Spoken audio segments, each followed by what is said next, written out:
When the gavel struck, it didn't sound like wood. It sounded like finality. The echo marked the moment my life collapsed. Everything I had poured myself into, the home, the studio, even the stray cat I'd rescued, was handed to Marcus Hartfield, my husband of 9 years. The same man who once claimed to adore my creativity but spent years quietly dismantling it. His attorneys smiled as if they'd attended a funeral, mine, outside the courthouse. Rain seeped into my shoes as I stood motionless. It wasn't just a loss. It was an erasure. 3 months later, I was sleeping behind a bakery, wrapped in yesterday's newspaper, my name still printed beneath his. A real estate mogul praised for his charity galas and business brilliance. He once said no one wanted a woman with baggage. He'd made sure I had nothing else. That night, while scavenging through a dumpster, I heard a voice. "Excuse me, are you Sophia Hartfield?" The name felt foreign. I turned slowly.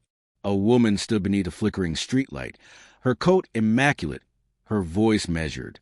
When I nodded, she smiled slightly. "Your great-uncle in New York has passed away. You're his sole heir. He's left you his estate, his car collection, and $47 million. I laughed, cracked and disbelieving. "You must be mistaken." Her expression didn't waver. "There's one condition," she added, that made me pause. "What kind of condition?" She met my eyes without pity. "He asked that you live in the mansion for 1 year, and forgive." That word struck harder than hunger. Forgive. Marcus had turned that word into a weapon. Still, I agreed. What choice did I have? I was cold, penniless, invisible. The mansion was vast, untouched, and unervingly silent. But it gave me warm privacy and time to think. Forgiveness didn't come. Curiosity did.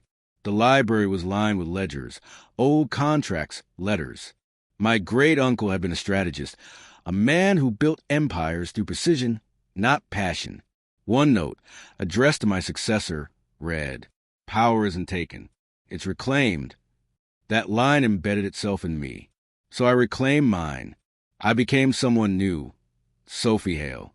No trace of Sophia Hartfield, the woman he'd buried under shame and debt. I reached out to contacts Marcus never knew existed. Art dealers, investors, collectors. Slowly, quietly, I rebuilt. Then I started buying, not homes, but debts. His debts. His partner's loans. His lawyer's mortgage. One by one, everything he thought untouchable came under my name, hidden behind Hale Enterprises. When he finally noticed, panic replaced arrogance. I knew because he called one night by mistake. His voice trembled, raw and uncertain. I didn't speak. I just listened. 6 months later, I invited him to the mansion. He arrived immaculate as ever, tailored suit, that smug grin polished for cameras. "Sophie Hale," he said, shaking my hand. He didn't recognize me. The irony almost made me laugh. Over dinner, he talked endlessly about partnership, investment, opportunity. I let him believe his charm was working.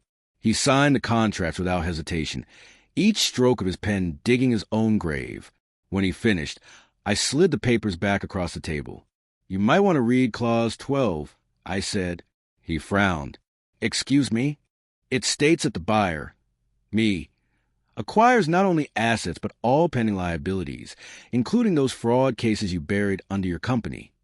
His confidence shattered. His eyes met mine, confusion morphing into horror. That's when I let him see me. "Sophia Hartfield," I whispered.